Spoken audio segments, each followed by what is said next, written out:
और अभी तो रुको, क्लाइमैक्स अभी बाकी।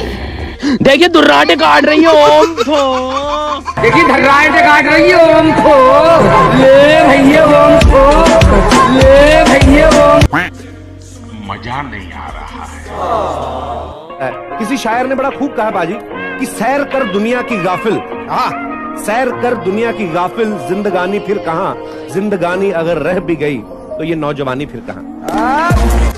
मजा आया, और मैं ये जो मजा है हिंदुस्तान के हर व्यक्ति को देना चाहता हूँ।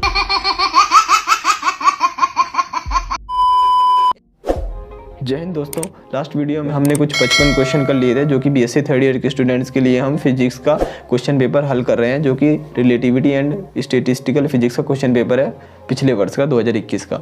और ये दोस्तों आपके एमकॉम के एंट्रेंस एग्जाम के लिए यदि आप एडमिशन लेना चाह रहे हैं तो उसके लिए आपको काफ़ी उपयोगी सिद्ध होगी। तो वीडियो को अंत तक देखें, काफ़ी आपको एंटरटेनमेंट के साथ इस वीडियो में आपको देखने के लिए मिलेगा और आप इंजॉय करके इस वीडियो के साथ आगे पढ़ेंगे भी। चलिए नेक्स्ट क्वेश्चन आपका दिया है, स्पेस समदैशिक है डैश इसका मतलब है।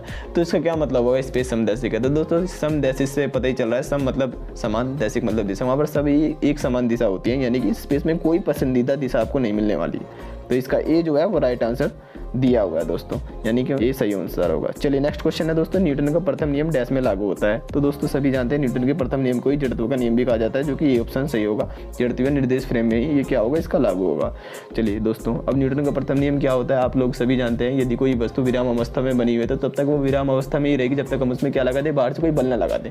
तो ये न्यूटन का प्रथम नियम कहता है। अब इसी तरीके से हम उदाहरण के लिए समझ सकते हैं, यदि कोई स्त्री को आपने कुछ कह दिया गलती से, तो या फिर आपने उसकी बुराई कर दी, तो वो उसी पिन को लेकर आपको 10 वर्षों तक याद रखेगी और आपसे लड़ती झगड़ती रहेगी जब तक कि क्या ना कर दे। हालांकि आप उसकी एक बार तारीफ कर दीजिए, तारीफ कर देंगे तो दोस्तों वहाँ पर न्यूटन का प्रथम नियम काम कर जाएगा, तो वो तुरंत चुप हो जाएगी और आपके आदर्शों का मतलब आपकी बात भी मान जाएगी। चलिए नेक्स्ट क्वेश्चन देख लेते हैं दोस्तों। जड़त्वीय निर्देश फ्रेम है तो क्या होगा दोस्तों, ये अतिवर्ती निर्देश फ्रेम होता है दोस्तों। और साथ में सी ऑप्शन जो दिया हुआ है ये भी सही होगा। सभी फ्रेम जो जड़त्वीय फ्रेम के साथ एक स्नेह वेग से चल रहे हैं, यानी कि न्यूटन के प्रथम नियम का पालन करता है सी। तो बी और सी सही है, त्वरित निर्देश फ्रेम नहीं होगा, ये गलत है। तो बी और सी जो डी ऑप्शन होगा इस क्वेश्चन के लिए सही आंसर होगा डी ऑप्शन। चलिए नेक्स्ट क्वेश्चन दिया हुआ है दोस्तों, पृथ्वी एक डैश है। क्या है दोस्तों, पृथ्वी एक अजड़त्वीय फ्रेम है, जैसे कि अभी हमने पिछले क्वेश्चन में चर्चा की थी। अजड़त्वीय फ्रेम होगा क्या, पृथ्वी, क्योंकि इसका क्या होता है अपना त्वरण होता है, जो त्वरित होते हैं उसे अजड़त्वीय फ्रेम कहा जाता है। चलिए दोस्तों नेक्स्ट जो दिया हुआ है, डैश में भौतिकी के नियम समान है। तो दोस्तों सभी जड़त्वीय फ्रेम में क्या होता है, भौतिकी के नियम समान होंगे, तो 20 का राइट आंसर होगा। चलिए नेक्स्ट क्वेश्चन है, दिए गए कथनों पर विचार करना है।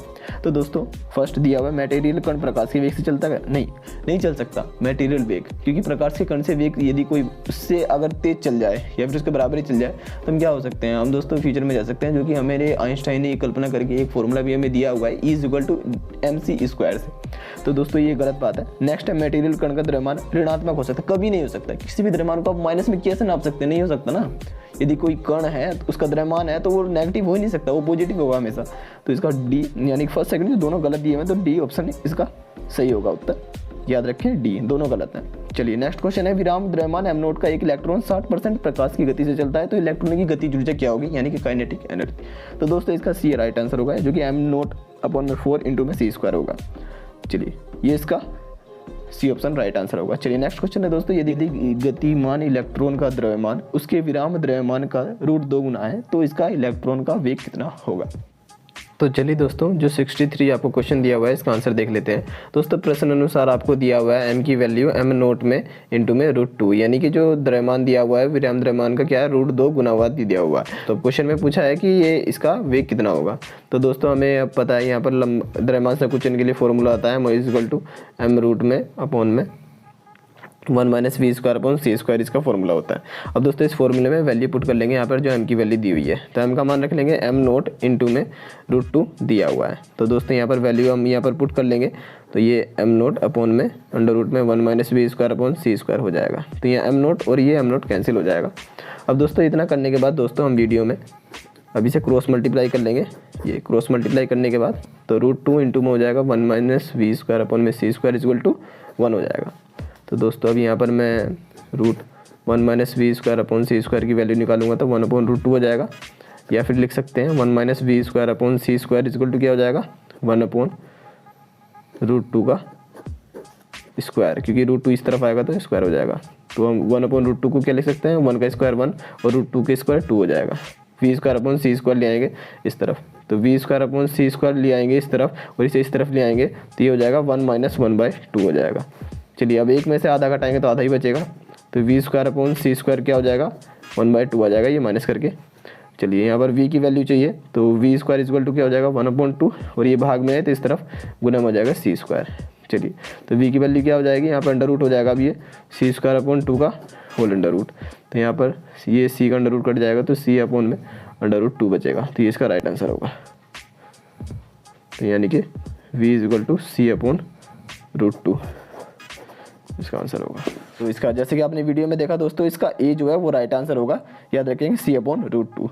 चलिए नेक्स्ट क्वेश्चन दिया हुआ है दोस्तों, एक गतिमान इलेक्ट्रॉन की गतिज ऊर्जा 9.5 मेगा इलेक्ट्रॉन वोल्ट, यानी कि ब्रैकेट में बताया हुआ है इलेक्ट्रॉन का विराम द्रव्यमान 0.5 मेगा इलेक्ट्रॉन वोल्ट दिया हुआ है, तो गतिमान इलेक्ट्रॉन के द्रव्यमान व उसकी विराम द्रव्यमान के बीच का अनुपात क्या होगा दोस्तों 20 होगा इसके बीच का अनुपात, याद रखेंगे ये दोस्तों इसका करेक्ट आंसर होगा। चलिए नेक्स्ट क्वेश्चन दिया हुआ है दोस्तों, एक गतिमान इलेक्ट्रॉन की गतिज ऊर्जा उसकी विराम द्रव्यमान ऊर्जा की दोगुनी है, इस गतिमान इलेक्ट्रॉन का वेग क्या होगा। तो दोस्तों इसका आंसर जो होगा वो राइट ए होगा, जो कि अंडर रूट में 8/9 इंटू में सी होगा, तो सी ए राइट आंसर होगा। चलिए नेक्स्ट क्वेश्चन दिया हुआ है दोस्तों, काल्पनिक बल क्या होता है, दोस्तों फ्रेम के त्वरण के कारण ही प्रकट होता है काल्पनिक बल, तो ये इसका राइट आंसर होगा बी का जो है 66 का बी होगा। चलिए नेक्स्ट क्वेश्चन दिया हुआ है, किसी रॉकेट की अपनी लंबाई के 60% तक कम होने के लिए पर्यवेक्षक के सापेक्ष कितनी तेजी से जाना होगा, तो दोस्तों उसे 4/5 सी की स्पीड से जाना होगा, जो कि बी ऑप्शन इसका राइट आंसर दिया हुआ है। नेक्स्ट क्वेश्चन आपका दिया हुआ है, फ्रेम एस के सापेक्ष वी वेग के साथ आगे बढ़ रहा है, तो फ्रेम में रखा गया जो एक वर्ग है वो डैश प्रतीत होता है, जो कि वी लगभग किसके दिया हुआ है प्रकाश के वेग के समान, तो सी ऑप्शन होगा वो राइट आंसर होगा, यानी कि वो क्या होगा रखा गया एक वर्ग क्या होगा वो आयताकार हमें प्रतीत होने लगेगा। ठीक है दोस्तों, चलिए नेक्स्ट क्वेश्चन है, सापेक्षिक गतिमान कण की गतिज ऊर्जा क्या होगी, तो दोस्तों इसका हमें फॉर्मूला पड़ा हुआ है काइनेटिक एनर्जी के लिए, इसमें जो रिलेशन होता है वो दोस्तों m-m0 और इंटू में सी स्क्वायर होता है, जो कि सी ऑप्शन दिया हुआ है। चलिए नेक्स्ट क्वेश्चन है, सही संबंध को चुनना है दोस्तों, तो यहाँ पर ये लंबाई से कुंजर का फॉर्मूला लगा हुआ है, जो कि बी सही होगा, यानी कि L equal to L0 into में 1/में माइनस वी स्क्वायर अपॉन में सी स्क्वायर होता है, तो ये इसका याद रखें ये अंडर रूट में होगा, यानी कि 1/2 से पावर में लिखा हुआ है, तो बी राइट आंसर होगा। ये लंबाई से कुचलने के लिए हमने फॉर्मूले से क्वेश्चन भी किया था लास्ट वीडियो में। चलिए नेक्स्ट क्वेश्चन है, किसी एंसेम्बल के लिए अणुओं की संख्या में उच्चावन का प्रेक्षण होता है, तो दोस्तों वीडियो में आज के लिए बस इतना ही, और इस वीडियो का जो लास्ट क्वेश्चन है इसका आंसर आप कमेंट बॉक्स में लिखकर बताइए। यदि वीडियो पसंद आया तो लाइक शेयर और सब्सक्राइब कर दीजिए अपने फ्रेंड्स के साथ। अब मुझे नहीं पता आप इसके साथ ऊँच पापड़ा खेल के इसे राइट बटन को क्लिक करें या फिर कैसे भी, बस क्लिक हो जाना चाहिए। मिलते हैं नेक्स्ट वीडियो में, तब तक के लिए जय हिंद, वंदे मातरम।